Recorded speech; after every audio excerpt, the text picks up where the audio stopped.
nobody's going to react to Doc's audio? Do you want me to get it repeated for you? He joined the toughest time. We don't have to repeat it. I can repeat it. I've seen the trend now. I've seen the trend for years. What's the trend? The trend is always making excuses. Doc, we get it. Taking over a team in the middle of the season is hard.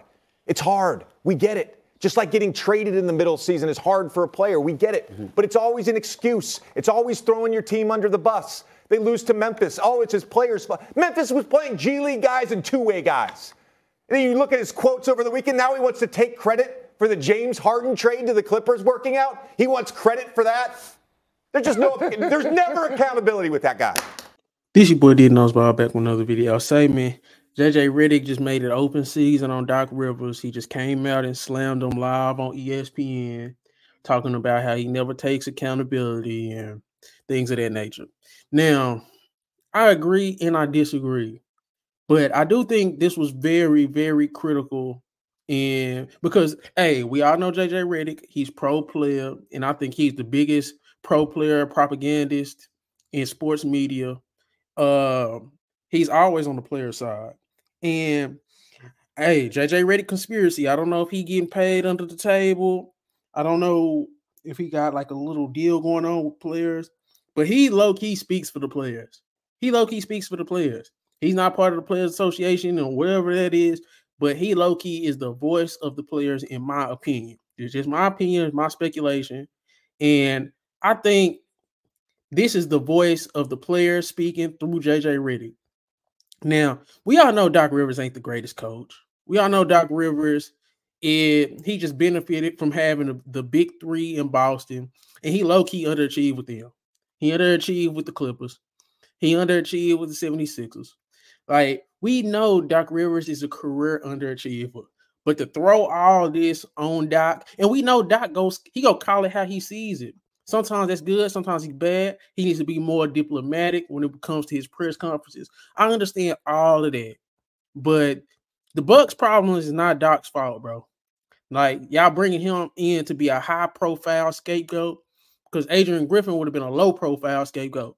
With Adrian Griffin, we still would have been blaming Giannis Antetokounmpo and Damian Lillard because, for one, he brought him in, and then he didn't look as competent as you would like, and he didn't seem like he rolled over for Giannis, Dame, and Bobby Portis and those guys. But bringing in Doc Rivers is a high-profile coach who's won, so his expectations is almost just as high as Giannis and Dame's, and he's already prone to criticism. So that makes him an easy target for if everything falls apart. You can easily blame it on Doc, who has a history of blowing leads and blowing series with great talent.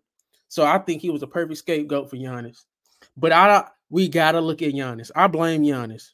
Most importantly, first and foremost, I blame Giannis. You look at Giannis and what he's done since he's won his championship. He's become a diva at one of the most alarming rates. Like, he's become one of the I don't know. I don't even know what to call it. And he's shown nepotism, getting all his brothers. Every single family member he has that plays basketball has been part of the Milwaukee Bucks organization. Now, you can say what you want about, man, if you was playing basketball, wouldn't you get your people? Okay. You can say all that. But you can't do that and then at the same time be whining about needing help. He traded Drew Holiday. And the thing with the Drew Holiday trade for Dame is I understand it because if you put Drew Holiday right here with this Bucks team, are they better? I don't think so because like JJ Redick pointed out in one of his podcasts, we have seen Damian Lillard win the Bucks some games. We've seen it. We've seen what he did against Philly. Like, what was that? That was like the second, third game of the, you know what I'm saying? We've seen what he did against other teams in this season so far in the crunch time.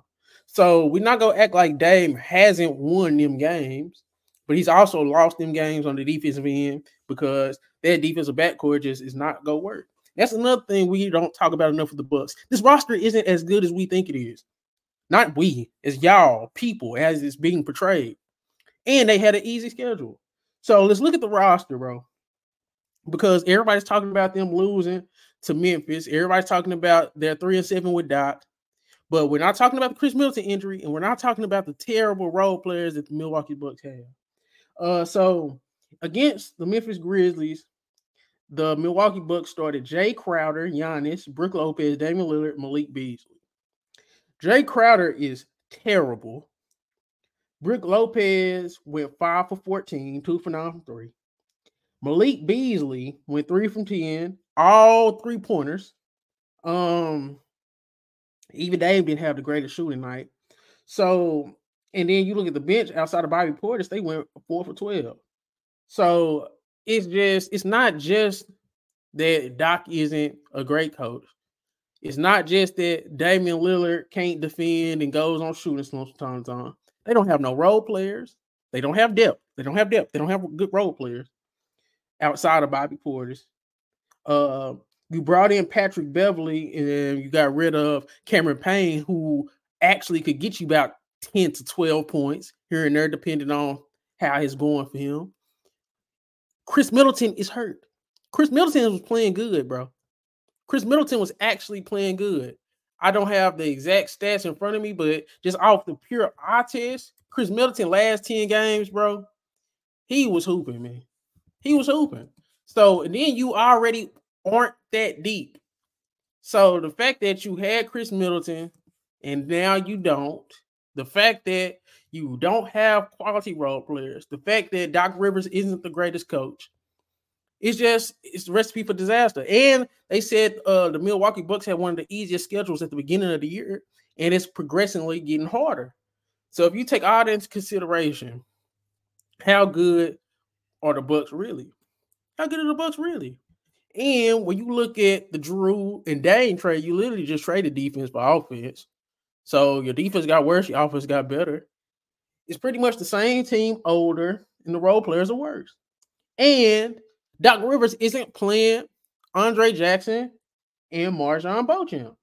So it's like, I guess, AJ Green got minutes over Marjon Beauchamp. Now I get it because he's a shooter, but I don't know, man. I don't know. It's big. It's bigger than Doc, and we got to start looking at Giannis.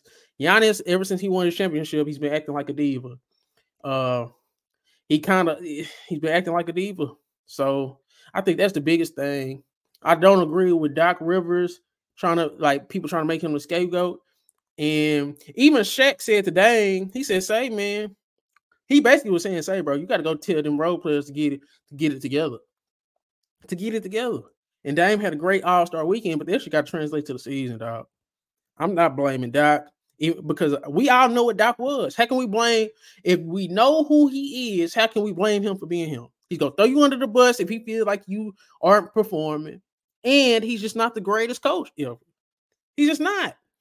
And there's no Chris Middleton. And you already didn't have no depth. That's the problem with the Bucks. That's the problem with the Bucks. And it all starts with Giannis, man. It all starts with Giannis. And then people talking about the Nash's just wasting time. I mean, wasting a roster spot is hilarious. But, you know, I do think your star player deserves one roster spot. It's just funny that it's the Nash's and just the Nash's is the Nash's. So, but yeah, let me know how y'all feel in the comments. Was JJ Redick right to slam Doc? And who do you give most of the blame for the Bucks' problems this year? But just let me know how you feel in the comments. This boy Diddy Knows Ball. Make sure you like, comment, subscribe. I'm out. Found some shit I love to do, so I can look comfortable. Searching for a peace of mind. Need that when it's time to rhyme. Perfect in every line. Any chance I get, and I know it takes time, but I will never quit.